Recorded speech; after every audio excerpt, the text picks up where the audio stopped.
falar que a esquerda morreu significa ter um ciclo histórico. Filósofo, professor da USP, Universidade de São Paulo, ele também é escritor, psicanalista, músico e ativista político. Estudou ainda publicidade, um pensador crítico e provocador. Ele acredita que a esquerda não dá mais as respostas para as crises políticas, sociais e ambientais.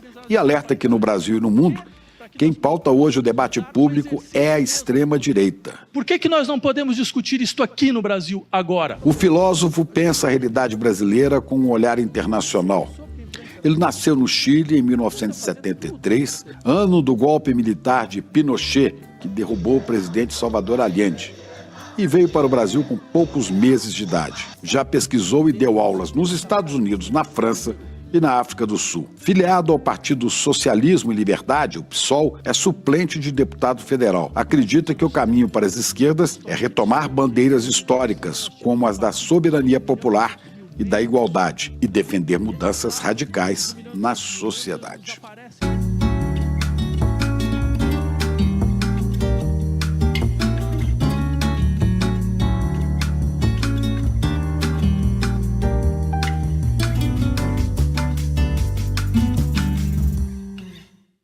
Professor Safatli, é um prazer te receber aqui no ICL. O prazer é meu, imagina. A gente conversar sobre as coisas que estão acontecendo por aí e um pouco sobre a sua história. Claro, claro. Você é chileno ou brasileiro, afinal? Eu sou os dois, né? Você nasceu no Chile. No Chile, mas sou criado no Brasil, né?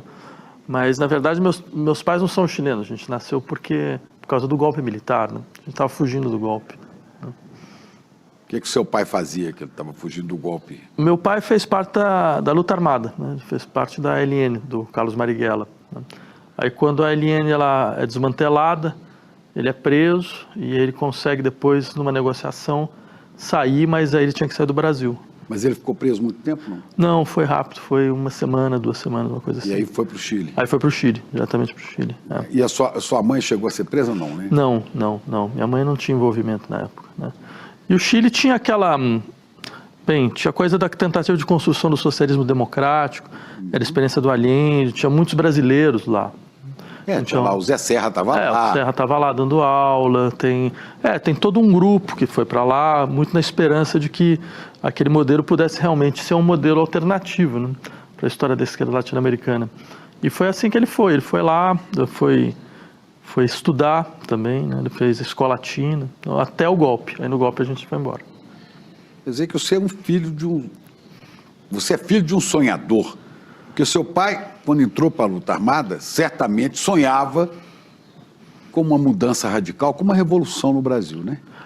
Ele está inclusive escrevendo um livro agora sobre isso, né? Essa coisa meio no final da vida, que você faz um balanço, ele está fazendo um pouco isso. Depois ele vai para o Chile, para dar também continuidade ao sonho, que era o sonho do socialismo democrático de Allende. Então, é verdade. Não, todos os brasileiros lá estavam lá meio querendo ajudar o processo, né? Querendo somar o processo.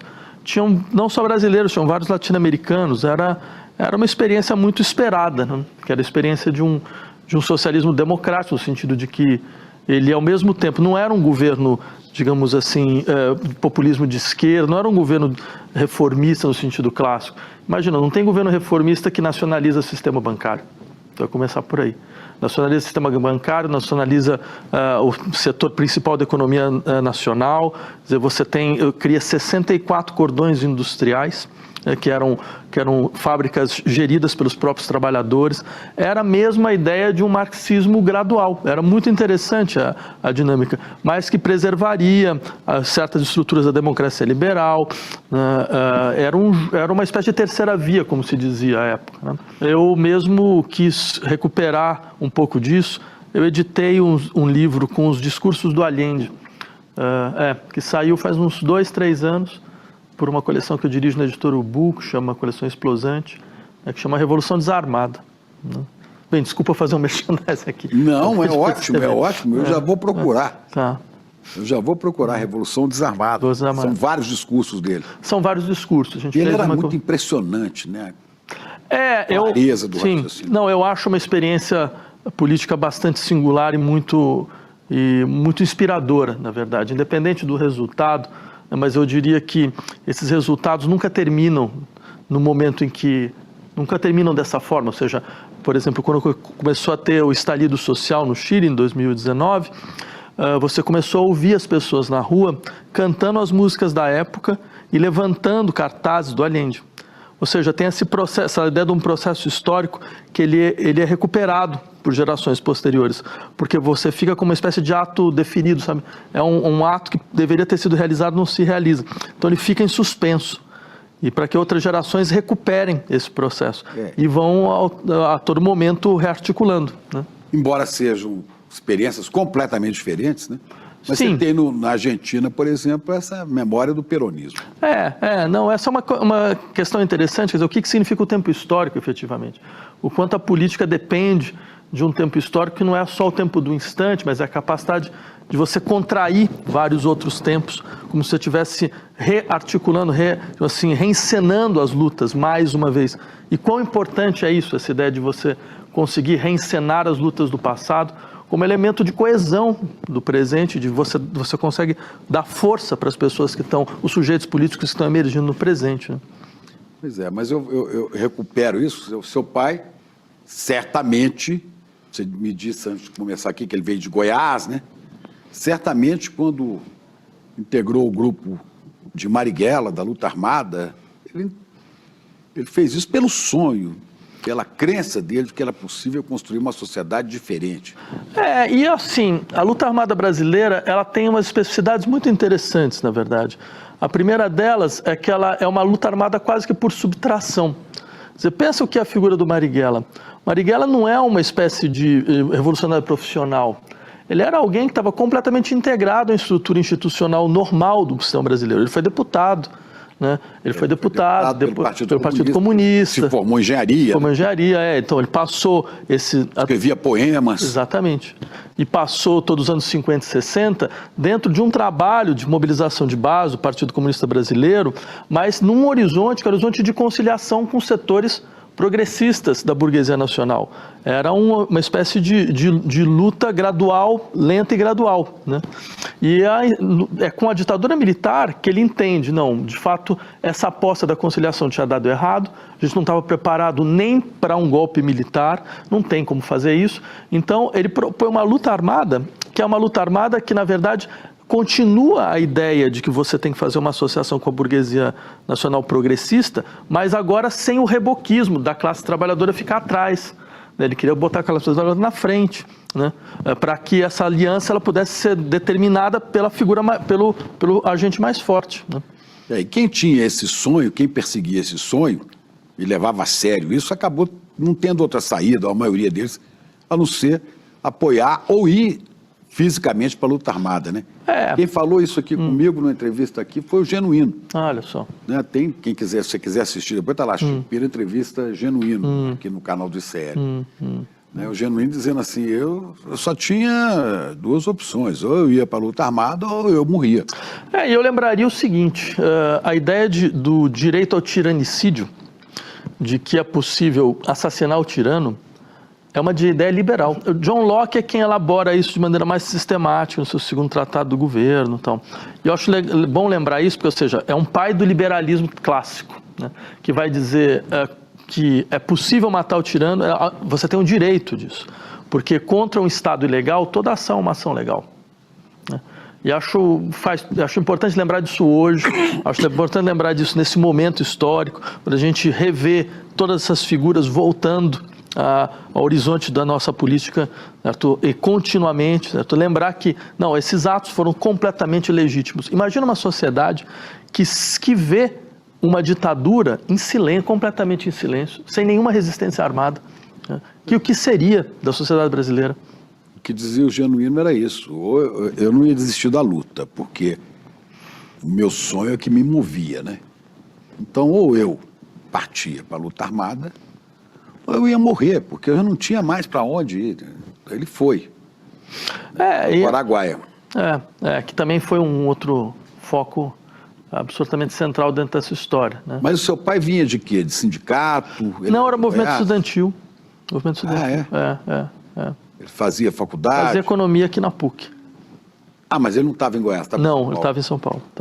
Pois é, então ele foi lá atrás de um sonho, também, aqui o sonho foi frustrado pelos militares, foi para o Chile atrás do sonho do Allende. Deu errado. Deu errado também. E ele voltou para o Brasil. Aí voltamos para o Brasil. Você nasceu lá, ele voltou para o Brasil. Exatamente, voltamos para o Brasil. E aqui ele não foi mais perseguido, ele veio Não, em 73. então, aí ele ajudou, ele fez parte da fundação do Partido dos Trabalhadores, principalmente em Goiás e no Distrito Federal. Né? Ele foi candidato na primeira eleição, em 82, né, no Partido dos Trabalhadores. Eu até lembro, olha que engraçado, eu lembro a quantidade de votos que eles tinham ganho, acho que era o Atos Magno, que era candidato a governador, ganharam 8 mil votos. E ele não foi eleito? Não, ele não foi, imagina, ninguém foi eleito naquela história. É. Eu acho que o PT teve o quê? 8 deputados, depois de 82. Era uma bancada pequena, né? Então, mas ele participou desse processo até o momento que depois ele, tem toda uma história, ele vai e volta para o PT e depois ele acaba se afastando. Pois é, e você nunca se filiou ao PT, né? Nunca me filiei ao PT, nunca me filiei. Por que o PSOL? Então, foi em 2014, foi por causa de 2013.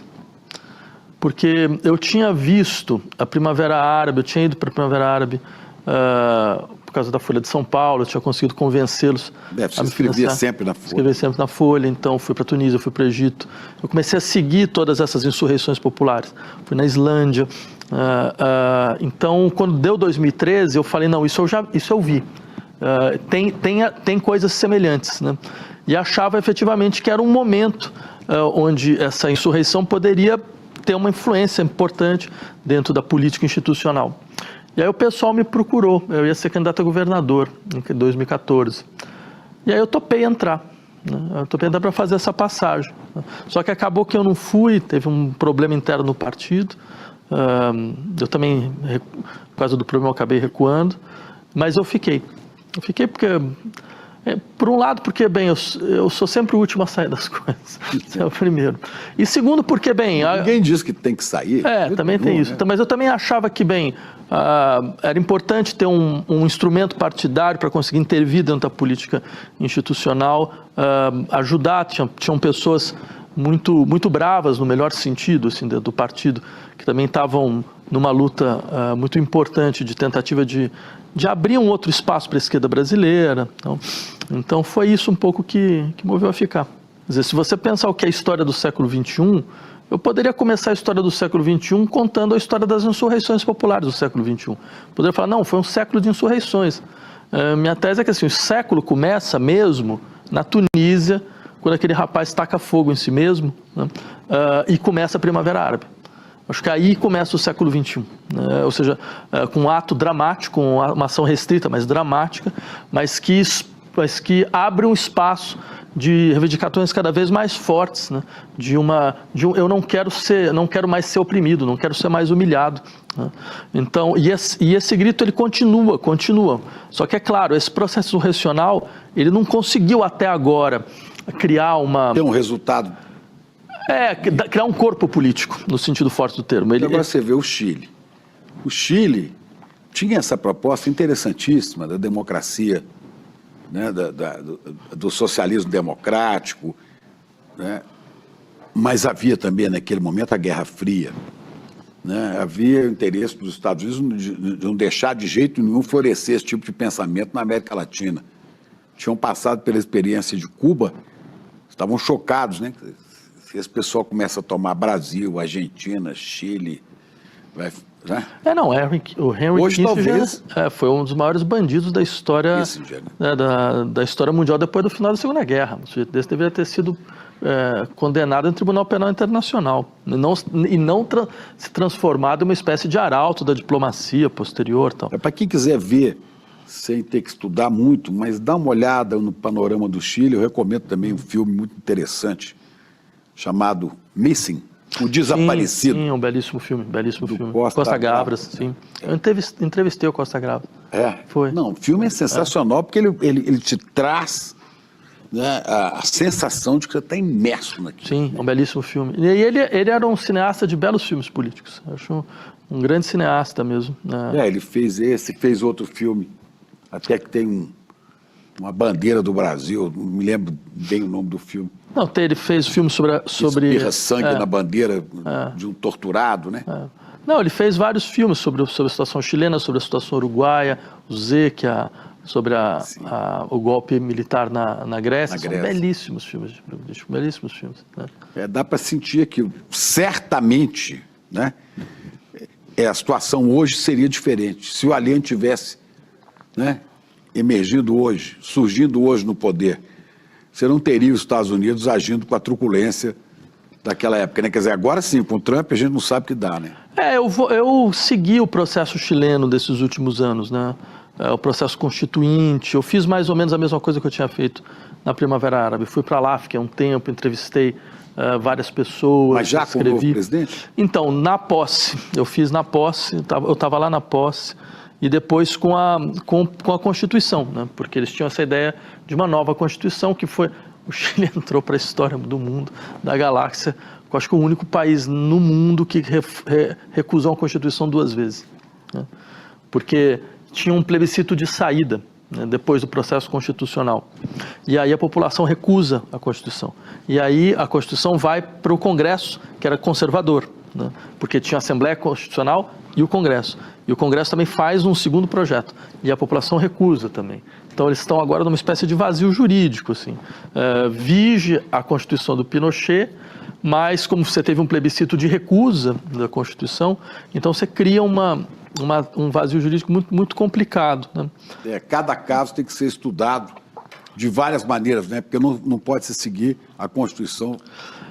Então, eu não sei como é que eles estão resolvendo isso agora, né? Porque teve alguns ajustes que eles fizeram, começaram a tentar fazer alguns ajustes graduais, então, mas isso mostra uma série de coisas muito interessantes. Esse processo, por mais dramático que ele foi, mostram coisas muito interessantes.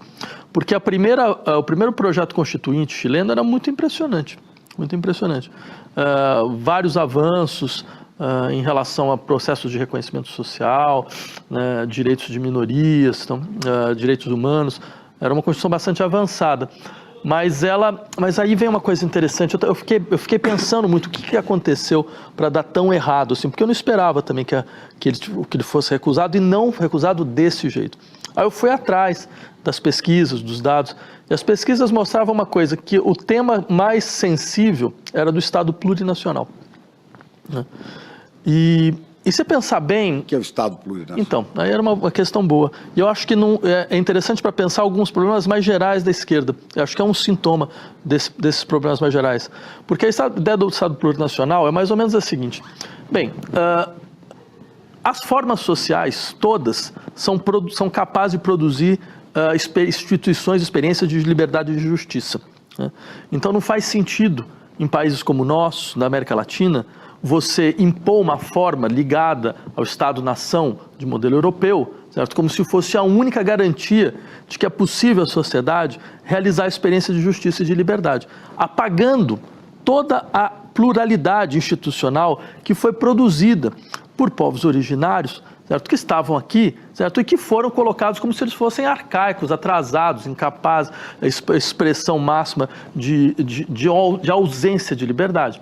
Então, para que a liberdade se realize, é necessário que essa história seja suspensa. E uma maneira de suspendê-la é reconhecer que um território pode ter múltiplas temporalidades históricas. E essas múltiplas temporalidades históricas, elas podem produzir múltiplas formas institucionais. E um Estado precisa saber lidar com essa multiplicidade. A ideia é fantástica, a ideia é muito interessante. Ela foi colocada em operação na Bolívia, inicialmente. Né? E o Chile tentou fazer isso. Mas não deu muito certo na Bolívia, né? Então, eu não diria que não deu certo. Eu diria que você tem um processo no interior da Bolívia. Agora, essa ideia da plurinacionalidade, ela é uma ideia que vai se enraizando. Né?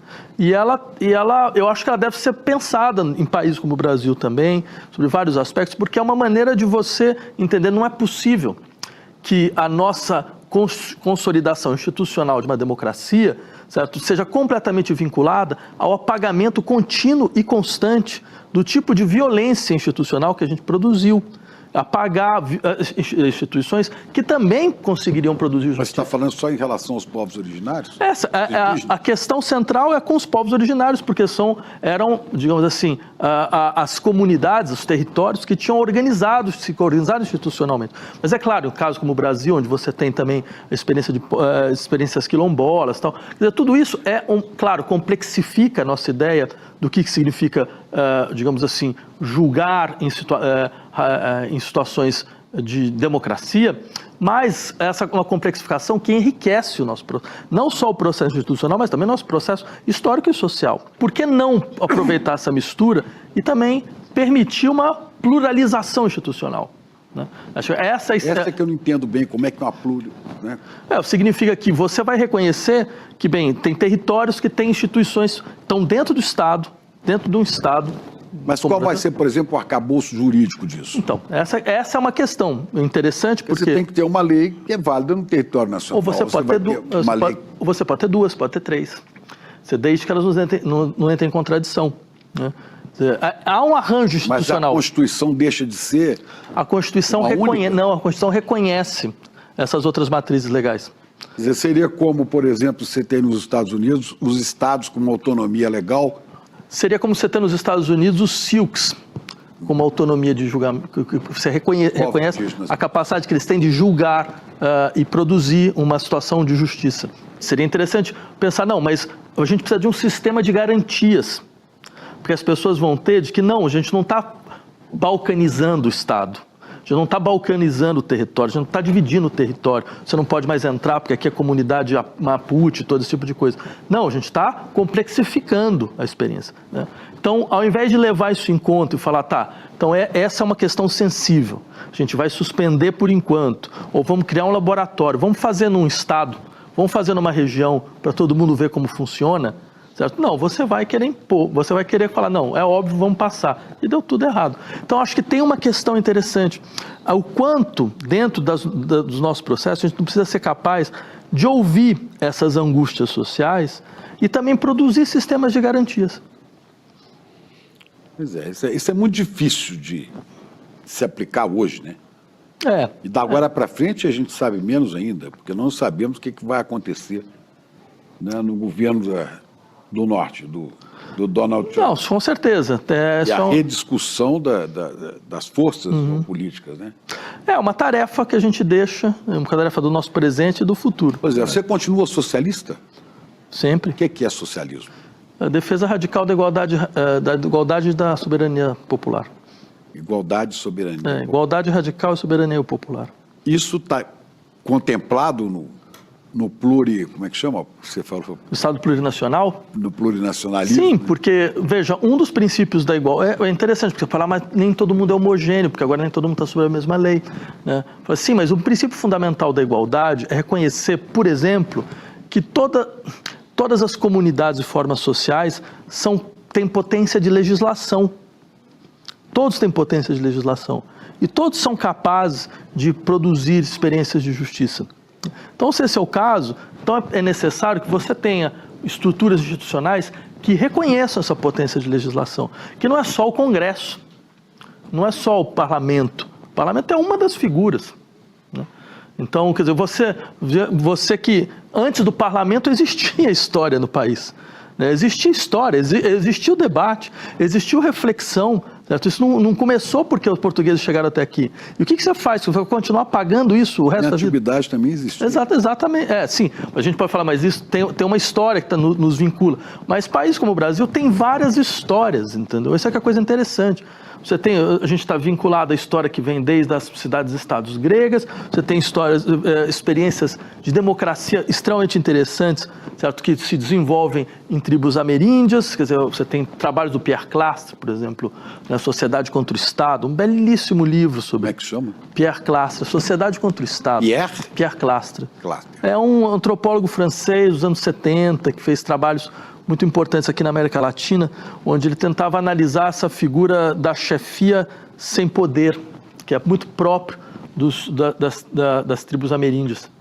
que são... E depois isso foi se recuperar. Essa história é muito interessante, porque a ideia dele era mais ou menos o seguinte, eu falo, olha, veja que coisa interessante, existe uma diferença muito grande entre o chefe na época de guerra e na época de paz nessas tribos ameríndias. Na época de guerra, você tem uma coisa mais centralizada, um pouco parecido com o que a gente conhece como Estado. Mas em épocas de paz, você não tem nada assim. O chefe, ele não legisla, ele tem duas funções, dar e receber presentes e fazer discurso. Ele só vai conseguir fazer com que as pessoas aceitem se elas forem convencidas da necessidade de fazer o que ele quer. Eu diria o seguinte, eu acho assim, nenhuma experiência política efetiva não foi feita por pessoas que em algum momento falaram, não, mas esse mundo não é o nosso. A gente não é desse mundo. Não é à toa que os primeiros processos revolucionários foram feitos por pessoas dentro de processos religiosos. Na verdade, o que a política faz, ela rouba da teologia uma força de transformação. A teologia não é só uma força de estabilização, ela também tem uma força de transformação. O que a política faz é roubar, é um pouco como Prometeu, sabe? Ela rouba o fogo, rouba o fogo e dá o fogo para os humanos. Né? Então não é nem possível pensar as duas separadas. Quando você fala da teologia, eu não estou falando do Deus, né? Mas você está falando da transcendência. Você acredita? Em quê? Na transcendência, você acredita? Ou você não sei que fosse possível alguém ser materialista completo. Né? Você está perguntando se eu tenho religião? Você tem algum tipo de fé, Qual a sua relação com essa questão da transcendência, do mistério, do místico? É que eu gosto muito da contingência, eu amo muito a contingência para conseguir acreditar em algum tipo de providência divina. Né? Então, aí para mim fica meio interditado esse processo. Mas eu tenho fé na contingência, né? Digamos assim. Então, e assim, minha mãe, por exemplo, ela é evangélica, ela é missionária evangélica, então a gente tinha essa coisa meio estranha em casa, que era um pai comunista e uma mãe evangélica. Né? Mas, então, tenho muito interesse, respeito não só no sentido de, você aqui ou aqui, eu leio, eu me interesso mesmo. Né? Mas, se você pergunta em fórum pessoal, não, eu prefiro um mundo que é completamente contingente. Acho mais bonito. Pois é. Mas você, retomando aquela ideia, né, você como socialista, como mudança, a gente falou do Chile, onde eu penso naquele momento não havia mesmo como avançar a proposta do Allende, porque ela feria interesses muito grandes dos Estados Unidos no meio de uma guerra fria. Sim, sim. Era um sonho impossível de ser realizado. Como todos, né? Hoje talvez fosse um pouco mais viável, né? Hoje, pelo menos que eu falo até agora, né? Não sabemos o que vai acontecer com o mundo nos próximos anos, não é? Agora, esse sonho continua sendo, o sonho do socialismo continua sendo perseguido em vários lugares do mundo, inclusive no Brasil. Os socialistas, como você, como eu, também sou socialista, né? Mas sempre há essa tentativa que o seu pai teve antes de aderir à luta armada, né? Essa tentativa, e que o Marighella tinha, de uma conciliação, isso através de uma negociação, que é a tentativa do presidente Lula, do governo Lula, de conciliação para avançar. Você acredita nisso? Então, Chico, se eu puder tentar sintetizar essa questão, eu diria mais ou menos o seguinte, o problema do governo Lula hoje é que o Lula não se deu conta de que o mundo que ele conheceu não existe mais. Aquele mundo acabou. Aquele mundo onde era possível você estabelecer... É nesse sentido que você fala que a esquerda morreu? Então, acho que a esquerda também não se deu conta muito, a esquerda institucional não se deu conta muito disso, e aqueles setores que se deram conta não conseguiram ter adesão de massa, não conseguiram ter dinâmica de massa. Né? Então, esse é o nosso impasse atual. Né? Só que eu diria o seguinte, morrer... Mas não será porque essa esquerda também, no Brasil, nunca conseguiu, de fato, chegar às massas conhecidas? Não, eu acho que houve momentos onde você teve uma capilaridade maior do que agora. Bem, se a gente lembra, tinha greve geral nos anos 90, até a greve dos petroleiros, ou seja, a gente tinha capacidade de mobilização. Mas é fato que você tem um sistema de acirramento de crise, e isso foi deixando as coisas efetivamente muito mais complicadas. E você também teve uma ilusão de que era possível conseguir garantir um processo de reforma gradual, lenta e segura, né? O meu colega André Singer nomeou isso muito bem, que era a ideia do lulismo. Você fala do gradual, lento e seguro, eu me lembro do Geisel. Então, mas isso não era um... Abertura lenta, Sim, gradual e segura. Quer dizer, essas mudanças têm que ser lentas, graduais e seguras, né? Mas eu fiz isso exatamente por causa disso, porque eu acho que a lógica era mais ou menos a mesma, e o resultado vai ser o mesmo. Nenhum dos dois, não teve nenhuma anistia de verdade no sentido forte do termo, porque a anistia foi Mas, de certa maneira, houve um avanço naquilo ali, porque o Brasil saiu da ditadura dos militares. Né? Teve. Houve um avanço.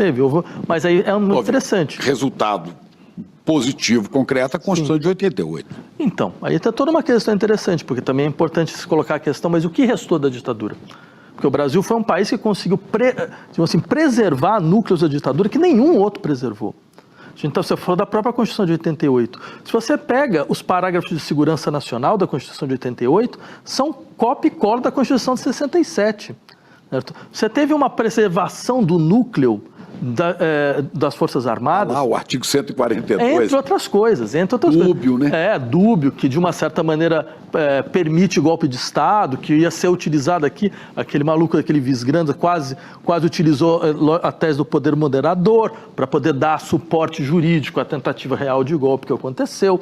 Então, ou seja, você percebe, isso é o Brasil. O Brasil é o país que não conseguiu botar um torturador na cadeia. Né? E o resultado... Ainda bota nome de torturador? Em rua. Em rua, em praças. Praça e tudo. O Brasil é o único país da América Latina, né? Tem um estudo de uma socióloga muito interessante, chamada Catherine Seekins, que vai insistir, o Brasil é o único... chama? Catherine Seekins. Então você fala devagar para as pessoas, eu e outras pessoas que estão nos vendo, Catherine, e aprender e procurar. Catarina em inglês, Catherine. S-I-K-K-I-N, eu acho. Onde ela vai insistir que o Brasil é o único país da América Latina onde os casos de tortura aumentaram em relação às torturas praticadas na ditadura militar. Ou seja, a polícia tortura mais hoje. Sim, porque naquela época, quando você se referia à tortura, você falava da tortura dos presos políticos, em geral brancos de nível superior, ou médio para superior. Embora a tortura aos presos comuns, aos pretos, aos pobres, ela sempre existiu no Brasil, desde sempre. Mas o fato é que você potencializa a tecnologia de tortura com a ditadura militar. Entendeu? Você potencializa a tecnologia de desaparecimento com a ditadura militar. E o que acontece? Essas pessoas que trabalharam na ditadura militar não foram afastadas, continuaram nas polícias. Então, por isso que a gente tem essa polícia que é uma aberração, que é essa polícia militar brasileira, né? Por quê? Porque ela é fruto direto desse processo que vem da ditadura militar. Ela foi educada ali dentro. Ela foi educada ali dentro. Entendeu? Não, você usa, basta começar a pensar, o que é uma polícia militar? São raríssimos os países que têm polícia militar como o Brasil. Quem tem polícia militar, normalmente tem polícia militar para policiamento de quartel de fronteira. Porque o militar, né, pressupõe o sujeito que luta contra o inimigo. Exatamente, você tem toda a razão. E o cara que luta contra o inimigo, ele tem que eliminar o inimigo, que meu país vai ser invadido, eu mando os militares lá para pedir a invasão matando. Exato. Agora, uma polícia que vai atuar dentro da sociedade não pode ver o cidadão como inimigo. Como um exterior, entendeu? Como uma força externa. Você traduz muito bem. A mesma lógica que você usa quando você tem um inimigo externo, você está utilizando para dar conta de conflito social. Ou seja, então o que significa? O Estado vê setores da população como um inimigo externo. É a lógica do amigo e do inimigo. E ele vai utilizar a mesma lógica. Ele vai utilizar extermínio, vai utilizar ameaça de todos os tipos, vai utilizar extorsão. Então, ou seja, você se sente absolvido porque a lógica é dos quartéis. Exatamente. Eu não tinha que fazer isso. Se eu não fizer isso, como é que fica? Pois é. Né? É bem interessante. Mas eu quero voltar nessa história do caminho para o socialismo. Né? O caminho para a sociedade soberana e igualitária, né? Que é o caminho do socialismo. Você acha que o caminho está errado ir pela composição? Olha, eu diria duas coisas. A burguesia. A primeira coisa, assim, às vezes pode parecer que a gente está fazendo uma conversa completamente irreal, utópica, fantasiosa, né, porque, afinal de contas, essas experiências do socialismo real deram errado. Tal. Mas eu queria lembrar o seguinte, quantos séculos foi necessário, por exemplo, para que a ideia do republicanismo se impusesse como uma ideia necessária para uma sociedade democrática? Certo? Quer dizer, foram séculos e séculos de experiências, de fracassos, até que num dado momento o republicanismo se impôs em larga medida, certo? Como um elemento fundamental da nossa expectativa de sociedade democrática. Bem, com o comunismo, qual é a experiência do comunismo que a gente tem de comunismo? Foi uma primeira experiência de 70 anos. É muito cedo ainda, eu diria, é muito cedo. Outros processos aí, quer dizer, vão ser retomados, certo? É importante que as experiências dos fracassos nos reorientem, retifiquem coisas. Então, eu diria, a gente está dentro desse processo. Mas agora não é fundamental, por exemplo, manter, para ficar mais claro, né? Manter essa composição com o centrão da vida para resistir ao fascismo? Bem, o centrão é uma parte do fascismo. Sim, mas... Eu não sei, como é que você percebe? A lógica, ela está totalmente de cabeça para baixo. Quer dizer, essas pessoas... Mas se você parte para uma ruptura e não tem força para confrontar, você é aniquilado. Primeiro, a gente não tem mais força, mesmo com esse sistema de conciliação. Porque, assim, é óbvio que a gente está dentro de um processo onde você tem um governo amordaçado, nas cordas, que é incapaz de entregar o que prometeu, não conseguiu nem prometer direito, certo? Criando uma frustração social. Como disse o aqui, com duas tornozeleiras. Uma tornozeleira da Faria Lima. Exatamente. E outra, uma do mercado e outra do centrão. Sim, não, a imagem é muito boa, né? Isso vai criando uma frustração em camadas populares, que normalmente eram as camadas de base da esquerda brasileira, e fazendo com que, ao final desse processo, é como se tivessem colocado você numa armadilha. Você sai muito menor. No final desse processo, ela vota no Bolsonaro. E volta com muito mais força. O professor Gessé diz aqui sempre, ele escreveu um livro agora, O Pobre de Direita, né? Exatamente isso. Então, uma maneira de dizer, essa lógica, mas a gente precisa fazer isso para preservar, ela está toda errada. Não, a gente está fazendo isso e acelerando. A gente está acelerando o retorno da extrema-direita, né? Então, eu vejo o que aconteceu nos Estados Unidos, né? Como é que você imagina que seria possível, né, a radicalização desse processo? Olha, vamos pegar um exemplo. Ruptura com essas forças retrógradas e tal. Eu acho que primeiro é importante entender que esse horizonte de conciliação nacional, certo, que o Lula mobilizou durante muito tempo no seu primeiro e segundo mandato, acabou. O país não tem um pacto social. O país está dividido. E ele vai ficar dividido pelos próximos 30 anos. Entendeu? A gente tem que entender isso de uma vez por todas. Esta é a realidade desse país hoje. Lembra quando teve o impeachment da Dilma e você foi obrigado a colocar um muro no interior da esplanada dos ministérios para ter uma manifestação aqui de um lado, uma manifestação do outro? Essa é a imagem do Brasil. A figura da União Nacional na esplanada dos ministérios, no grande sonho de modernização social, estética, que Brasília representou, agora tem um muro no meio. Então não dá para fazer o que é irreal do ponto de vista da configuração da sociedade brasileira. O que parecia possível há 15 anos atrás, hoje é completamente irreal. E a gente está com a cabeça de 15 anos atrás. Esse é que é o problema. Tá, mas como é que a gente faz, já que quando a configuração de força nos é desfavorável? Configuração de força funciona da seguinte maneira. Eu tenho um exemplo que eu acho muito interessante, que foi o que as feministas argentinas fizeram na defesa do aborto. Elas foram... Venceram. Como é que elas venceram? É um dado interessante de estratégia. Elas foram apresentar o projeto primeira vez, né, no Congresso. Recusado. Claro, elas sabem como fazer conta. Não tinha correlação de força. Elas fizeram isso do mesmo jeito. Porque assim elas podiam discutir, negociar, elas podiam entrar, a imprensa seria obrigada a ouvi-las.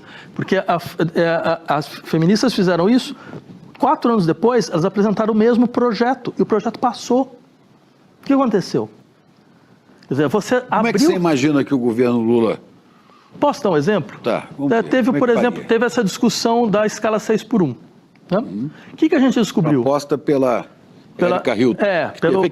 Por um vereador do PSOL, Rita Azevedo, depois no Brasil, e ela recuperou, exatamente. Vereador do Rio. Sim, mas fizeram uma mobilização muito boa, muito boa. Primeira vez que a gente já saiu das cordas desses últimos 2 anos. Descobrimos o quê? Descobrimos que o povo brasileiro entende o que é o capitalismo.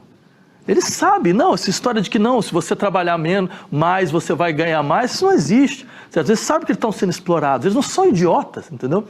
Então o que acontece? Pela primeira vez você viu boa parte da população falando, não, é isso mesmo. Então o que você tem que fazer? Bem, você pega toda a tua força e encampa a ideia. mobiliza toda a força do governo, força da correlação que está no interior do governo e mobiliza. Mas o que aconteceu? Exatamente o contrário.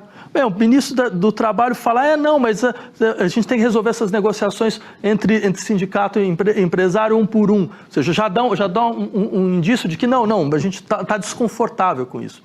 O governo não mobiliza sua base para nada. Vão fazer mobilizações populares e totalmente esvaziadas. Quer dizer, é claro que e ele não pode fazer nada diferente. Por quê? Porque se ele fizer, ele vai romper com os atores que estão interessados na manutenção dessa escala, né? Estão interessados na desregulamentação completa total, que estão dentro do governo, né? Então, você percebe, nessa situação, você não tem, a gente só está esperando o fim. A gente está adiando o fim. Está adiando o fim. Uma hora ele chega. E o pior é que o fim chega.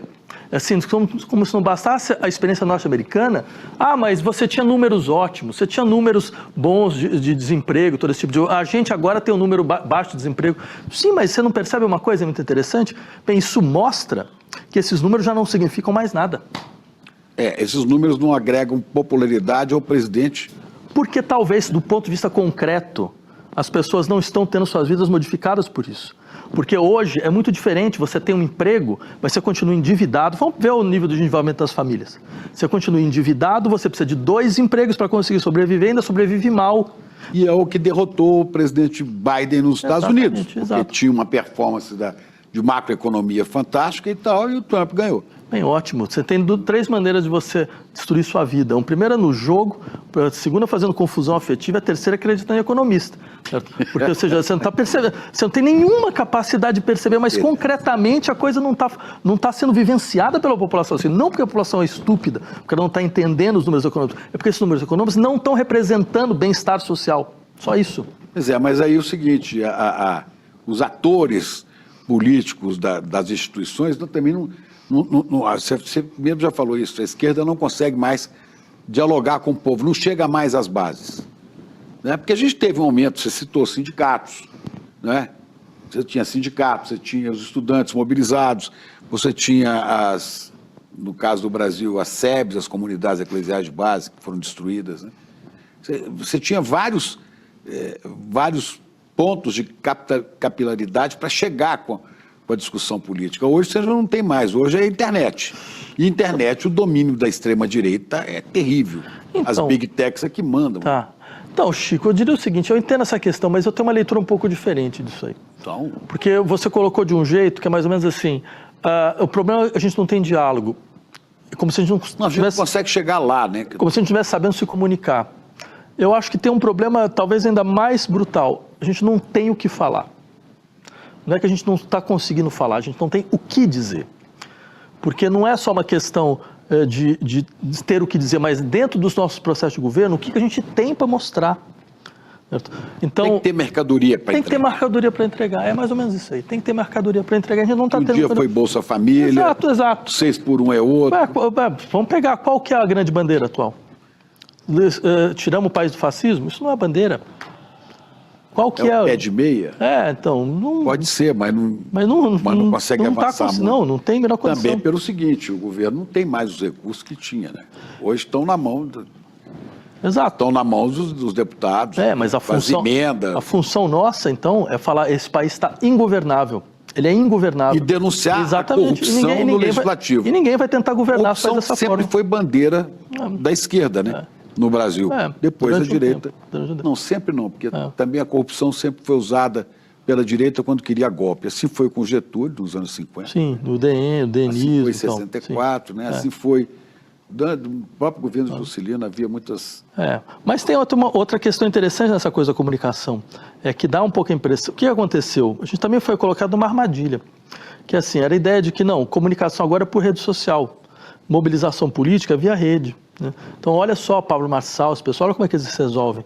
Então a gente tem que fazer uma coisa parecida. Eu diria assim, a gente não tem que fazer nada parecido, porque na verdade esses espaços têm dono, têm interesse político, e tem uma gramática própria. sabe? Eles fazem com que sua fala vire uma fala, tem que estar submetida a uma certa ideia de impacto, tem que estar submetida a uma certa ideia de velocidade, tem que estar submetida a uma certa ideia de estereotipia. Não, e eles têm uma coisa, eles não têm princípios éticos, eles trabalham com fake news, eles trabalham... Né? Não, e eu também diria, mas essa é a subjetividade deles. A gente está copiando a subjetividade deles. A gente está tentando falar como eles. Esse é que é o problema. Né? A gente olha para eles que vê que eles se dão bem, porque esse é o ambiente natural deles. A Erika Hilton, quando fez aquele discurso e botou nas redes sobre o Pix, você está sendo enganado, e que viralizou com 200 milhões de visualizações, né? Olha, seria um novo caminho? Olha, Chico, eu diria outra coisa assim. Ela e outros deputados estão tentando abrir espaço para discutir, acho que tudo isso é louvável, mas eu insistiria em um outro aspecto, que é, mas você percebe, você cria uma peça que é a cópia da peça da pessoa com quem você está criticando. Isso, você está usando a mesma linguagem. Está reboque do modelo dele. E se tem alguma coisa que a ideia de indústria cultural trouxe, na época da Escola de Frankfurt, o meio, isso não era do Marshall McLuhan, mas a ideia é boa. Mensagem. O meio é a mensagem. Você percebe? Ele impõe uma mensagem, e assim, o meio é uma mensagem política por si próprio. Eu diria isso. O meio traz uma mensagem política. Ele não há nenhum meio neutro. Tanto que quando a gente precisava mobilizar, a gente nunca utilizava esses meios e dava certo. A gente nunca utilizava essas linguagens e dava certo. Por quê? Porque você criava uma ideia de que um conteúdo diferente precisa de um meio diferente, precisa de uma forma diferente de falar. Como dizia o velho Mayakovsky, né? Não tem processo revolucionário sem arte revolucionária, sem forma revolucionária. Né? E quase que, nesse mundo novo, quase não tem. E quase não tem. Não tem arte mais. Né? Então, também é uma outra questão muito interessante. Vamos falar de arte. Antes disso, o seguinte, o seu sentimento em relação ao futuro é positivo? Você diria que você é um otimista? Você acredita que a gente supera isso? Olha, eu nem sei a diferença entre otimismo e pessimismo, para ser franco. Eu gostava muito do Ariano Suassuna, que falava assim, eu não sou nem pessimista nem otimista, eu sou realista e esperançoso. Você é um realista e esperançoso? Não, eu não funciono muito assim, né? Assim, a gente tem quando você olha os dados que estão aqui na realidade, eles apontam para você... Mas, assim, olha só, tem uma história muito interessante. Eu estava no Chile em 2006, eu acho, alguma coisa assim, né? E eu estava conversando com os amigos, perguntando, vem cá, que vocês acham que tem como acontecer alguma coisa aqui? Aí eles me deram uma explicação completamente precisa, sabe, com gráficos, pizzas, tudo isso, falando, não, olha, com esse neoliberalismo, mudou a cabeça dos adolescentes só querem saber deles mesmos, tal, não tem nenhuma condição. 3 meses depois, 500 mil estudantes na rua.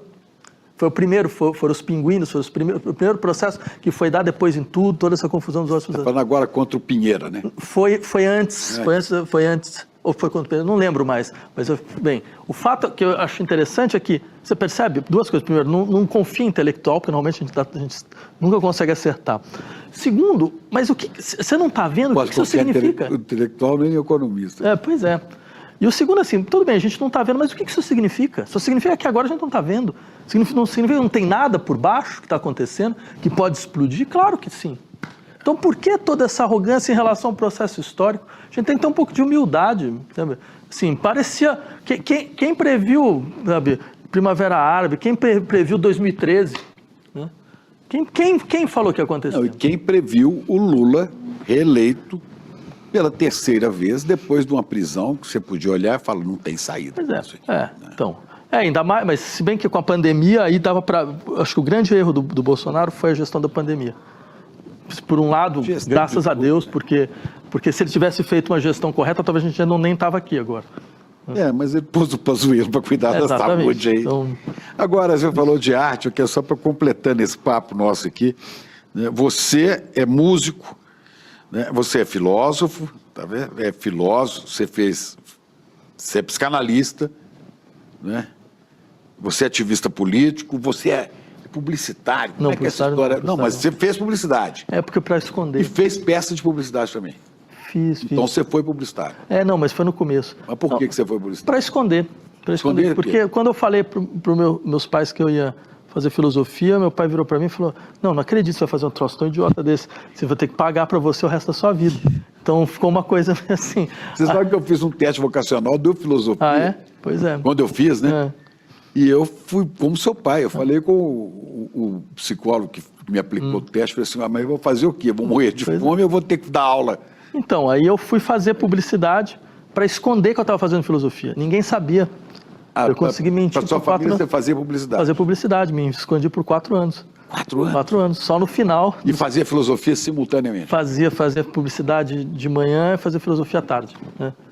Aí, duas faculdades? 2 faculdades, né? Pegava o Vila Sônia aqui, ia direto da SPM até a USP, né? E comia... Mas você levava os 2 cursos a sério? Levava os 2 cursos a sério. Porque você terminou o curso de publicidade e chegou a trabalhar Eu trabalhei... Em agência? Fui estagiário da Macanérics, depois trabalhei em algumas agências menores. Você fez alguma peça assim? Então, teve uma história do Ômega. Teve uma história do Ômega, aquele carro. Ah, sim. Eu estava lendo a Fenomenologia do Espírito na época, né? E aí estava uma discussão, brainstorming e tal. Então, mas vamos botar que teaser. Eu falei, eu estava lendo o Hegel, eu falei, bota o absoluto, não o melhor, né? E aí pegou, né? Ficou Ômega o absoluto, né? É psicanalista? Então, praticante? Porque na minha... Tem cliente? Na minha, sim, mas eu tenho uma clínica discreta, porque pela vida que eu levo, eu não tenho condição de ter muitos, né? Mas Lacaniano? Lacaniano. Eu sou professor da filosofia e da psicologia, né? Dos 2 departamentos. E quando eu fiz filosofia, minha área era o que a gente chama de teoria da ciência, teoria do conhecimento, ciências humanas e clínicas de sofrimento. Está tudo conectado, né? Tem uma conexão. Tem. Psicologia. Tem uma conexão. História. Se você não ciência política, se você não tiver com isso tudo junto, você não entende. Freud tinha essa ideia, né? Ele falava isso sobre análise leiga, que ele falava que você não precisava ser médico para ser psicanalista, né? Porque ele também tinha essa compreensão de que se você não consegue ter uma leitura da cultura, é muito difícil você conseguir entender, afinal de contas, o sofrimento das pessoas quando elas tentam entrar nas sociedades, tentam entrar na família, tentam entrar no Estado, tentam desempenhar seus papéis supostos, desempenhar seus papéis de gênero. Você não tem os instrumentos para isso. Então ele tinha essa ideia de que você precisaria de um tipo de formação que articula muito profundamente com a formação dentro da área de humanas. E a música, que você também é um baita pianista, a música vem como fugir dessa discussão toda e entrar na essência? Não, é porque eu tinha essa ideia de fato ser intérprete de piano, né? No começo era a minha ideia de infância, né? Só que aí eu fui chegando na hora de fazer as provas de aptidão e eu comecei a me interessar por várias outras coisas. E a música é um tipo de experiência muito ciumenta, né? Você não tem como ter 2, 3 vidas. Você precisa ter uma só. Isso eu não conseguia. Por isso eu tenho uma atividade, né? Eu já fiz músicas para peça de teatro. Pois é curioso que você fez música peça de teatro do Mário Frias. Não, do Roberto Alvim. Do Roberto Alvim. Roberto Alvim. Aquele cara que leu Goebbels lá e... Foi. Você sabe qual que é? Você era amigo dele? A gente era amigo. Ele é um cara preparado? Olha, eu não esperava. Você não sabia que ele era fascista? Nem ele, acho que sabia. Esse cara apareceu na televisão, como secretário da Cultura. Que era mais ou menos o equivalente ao ministro da Cultura. O Alvim, né? Roberto Alvim. Né? Com a música, uma coisa wagneriana no fundo, que o Wagner era o compositor preferido do Hitler, né? E lendo um texto que tinha frase do Goebbels, né? Do ministro da propaganda do nazismo. Então, as pessoas... Chegou a cair ali. Caiu lá porque... Aí Bolsonaro demitiu um cara. A Federação Israelita pressionou e ele caiu. Foi por isso que ele caiu. Não foi por outra razão. Isso aqui é o mais louco. Se não fosse isso, a Federação Israelita pressionou ele. A CONIB? Foi. A CONIB, porque agora não fala nada do massacre de Gaza, não fala nada contra o Netanyahu, limpeza étnica. Aqui não deve ter, né, para eles. Bem, tudo bem. Bom, mas de toda forma. Como é que você foi trabalhar Então. Musicar a peça dele? Antes de qualquer coisa, porque já me cobraram isso. Falaram, mas como é que você foi tão incapaz a ponto de falar. Já tem uma frase pronta. Fala, sim, mas o Chico Buarque também fez o mesmo erro. O Chico fez para quem? Sim, não, porque o Chico trabalhou com ele. A gente trabalhou junto, Na verdade, eu fiz a Você está pedindo socorro ao Chico. Não, assim, não fui o... Aí você falou assim, não, mas o Vila Lobos trabalhou com o Getúlio, a ditadura do Estado Novo. Tá, porque, muito bom também. Porque a gente fez o Leite Derramado. Né? E aí eu fiz a parte musical. E era o Alvir fez o Leite Derramado, o livro do Chico? O livro do Chico, E você fez a música? Eu fiz a parte musical. E na música, o que é a música que você gosta mais? Naturalmente, como o seu piano é muito mais de música erudita, né? Música clássica. Mas eu... Quais são os seus preferidos? Essa é uma pergunta complicada. Não. Olha, eu escrevi um livro, talvez uma maneira interessante. Eu escrevi um livro sobre estética musical, né, que é um livro que eu gostei de ter feito, embora seja o livro que eu acho que menos vendeu dos que eu fiz, porque tem partitura, tudo. Acho que o pessoal leva um susto. Difícil, tem partitura, né? não deve funcionar. O livro do Otto Maria Carpo também sobre... ele também escrevia, é verdade. Que é muito em cima do Beethoven e do Chopin. Né? Eu quis pegar... Você gosta de Beethoven e Chopin? Eu quis pegar o mais tradicional para mostrar como, na verdade, você tinha uma série de experiências de emancipação formal naquilo que parecia mais audível para todo mundo. E o Bach? Também acho muito. Também não, de tudo, né? Mas, assim, gosto muito de música contemporânea. Ele falou, o Otto Maria Carpo, né? Um crítico literário, musical brasileiro. Né? O Carpo dizia... Um amigo me chamou sempre a atenção para isso. Assim, Beethoven era o intérprete da música divina, né? Citando a Nona Sinfonia e tal. Aí alguém perguntou, mas e Bach? Esse produz a música divina. A diferença é que o interpreta esse que escreve. Não, são experiências musicais bastante impressionantes. Tem todo um vínculo com a época também, com o processo revolucionário da época. Então não é uma música da burguesia, por isso simplesmente, como muitas vezes se fala, né? Até porque ela é uma música que também explicita as contradições internas da sociedade burguesa. Isso é uma coisa muito interessante. Hoje você não tem uma música que conte o nosso tempo, né? Essa é uma boa questão. Essa é uma boa questão mesmo. Sabe o que acontece, na minha opinião? É porque hoje você já não tem mais a música para você ouvir. Você precisa de tempo. E hoje a música, ela vem pelas redes, ela vem pelo Spotify, por essas coisas todas.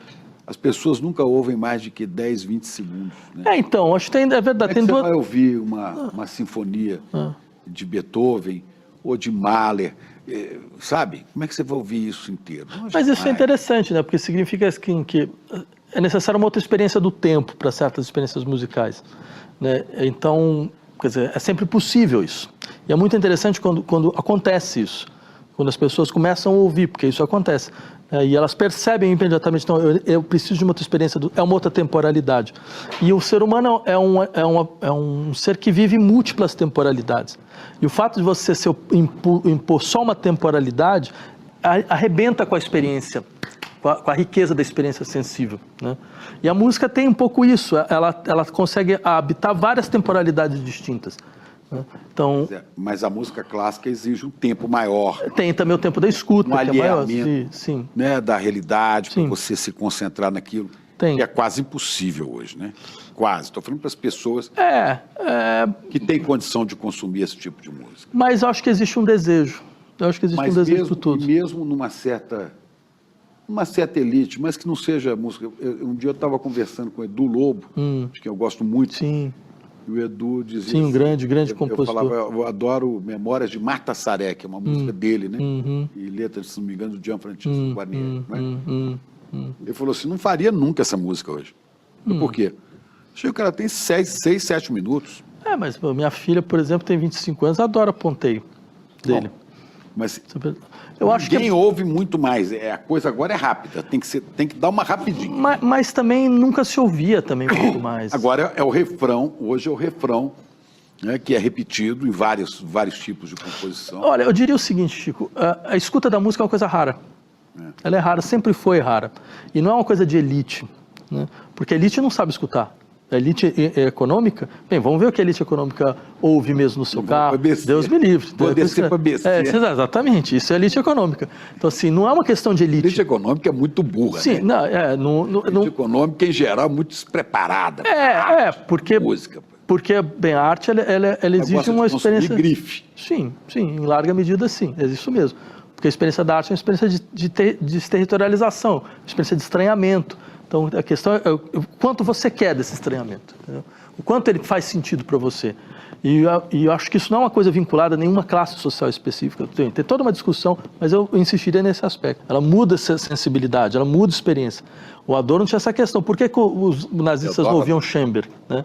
Porque o Schoenberg trazia um tipo de ordem, de lógica, que era totalmente estranha à lógica que eles estavam tentando implementar. Schoenberg é um compositor é. Né, do século XX. No começo do século XX, exatamente.